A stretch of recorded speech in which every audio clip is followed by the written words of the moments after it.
Olá Regina, aqui é o Gabriel. Vamos começar a verificação do seu exercício E8, exercício da 8ª semana do nosso curso de Project. Eu cliquei em sim para manter seus links dinâmicos da sua Hammock. Não estou interessado em ver outros arquivos.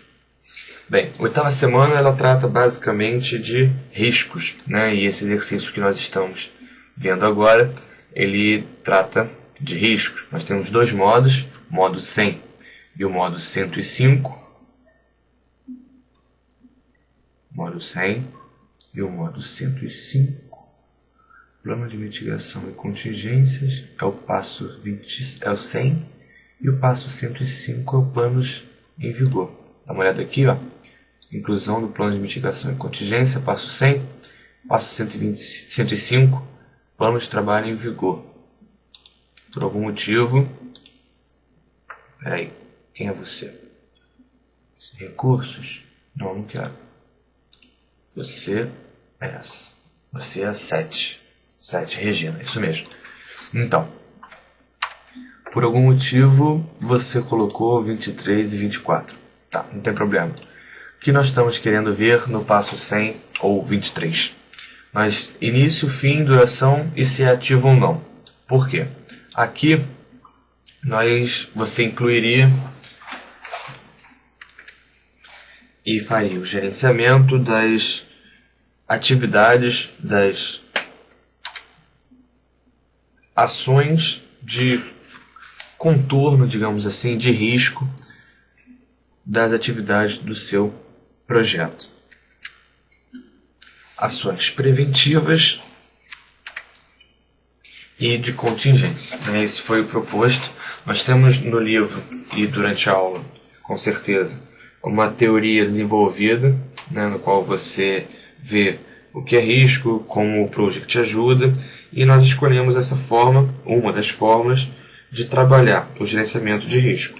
Você incluiria produtos, englobando atividades tanto preventivas quanto de contingência para cada uma das atividades na qual dentre as quais você escolheu, né, no seu estudo de risco do seu projeto. Então você incluiria nesses produtos, que não são bem produtos, mas sim agrupamentos de atividades preventivas ou de contingência. Você listaria ali as atividades e deixaria ativa ou não, de acordo também com o seu plano de gerenciamento de risco. Então você parametriza todas essas atividades de amenização dos riscos e coloca ativo ou não de acordo com a sua necessidade.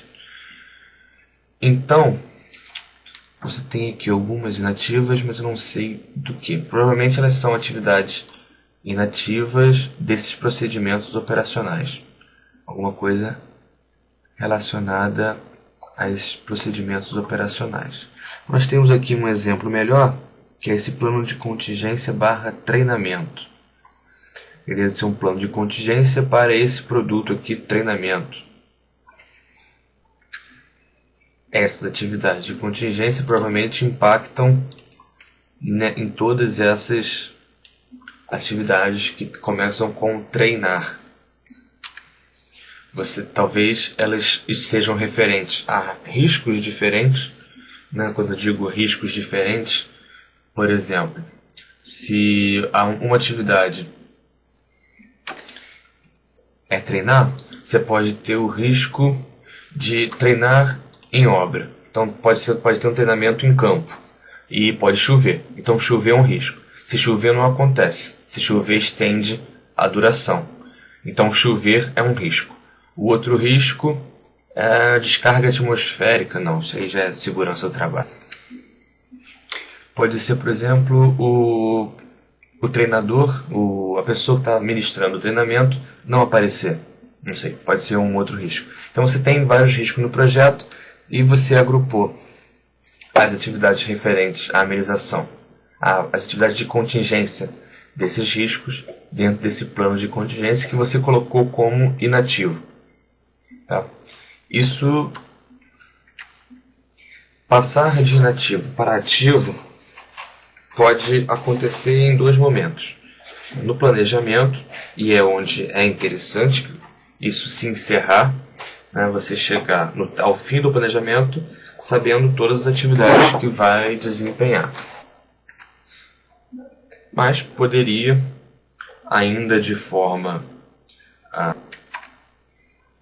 a se evitar o pior, acontecer também no controle, onde nós incluiríamos mais atividades, mais trabalho, mais dinheiro, mais pessoas, para evitar um mal ainda pior. Então, novamente, né, você deixa parametrizado tudo isso aqui e passa de ativo para inativo de acordo com as suas necessidades aqui. Então, ativo leva em consideração a duração, o sequenciamento, o dinheiro envolvido, a alocação de recursos. Inativo, nada disso é levado em consideração, ou não deveria, né? No modo seguinte, o 24, nós temos, você criou como grupo.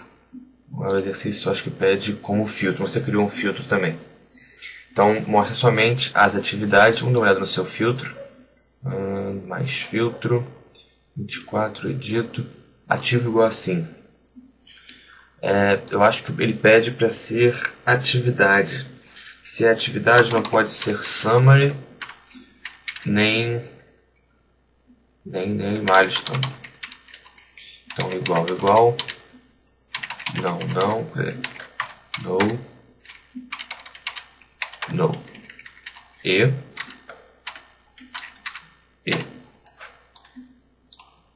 Então a gente diminui isso aqui. Trazer isso para cá, eu posso tirar o grupo. Porque se eu estou filtrando para aparecer somente o que é ativo, não faz muito sentido eu agrupar. Agrupar em um só não é agrupar, né? Então, custo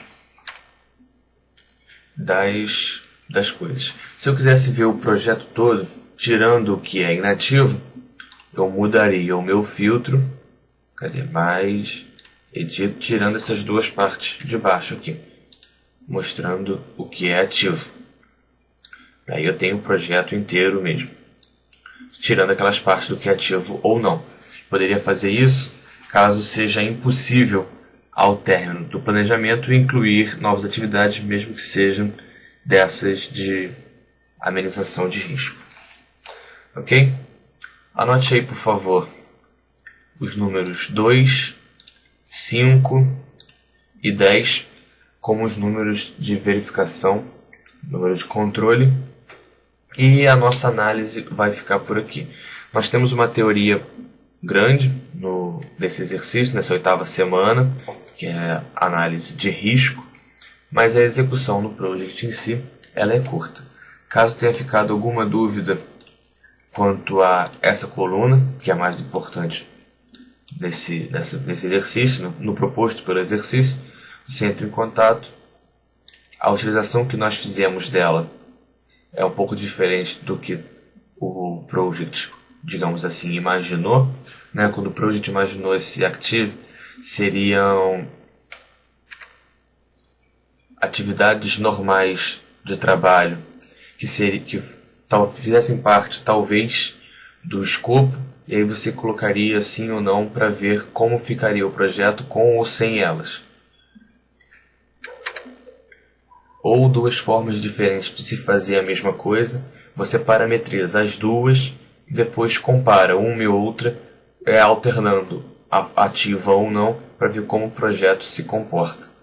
Okay? Nós usamos isso para análise de risco, dizendo ativa ou inativa aquelas ações de risco que nós vamos ou não executar, mas mesmo as que estão inativas já estão parametrizadas, prontas para entrar em vigor, caso assim seja determinado. Ok? Último número então, deixa eu procurar aqui, número 39, esse aqui, ó. Um abraço, até a próxima.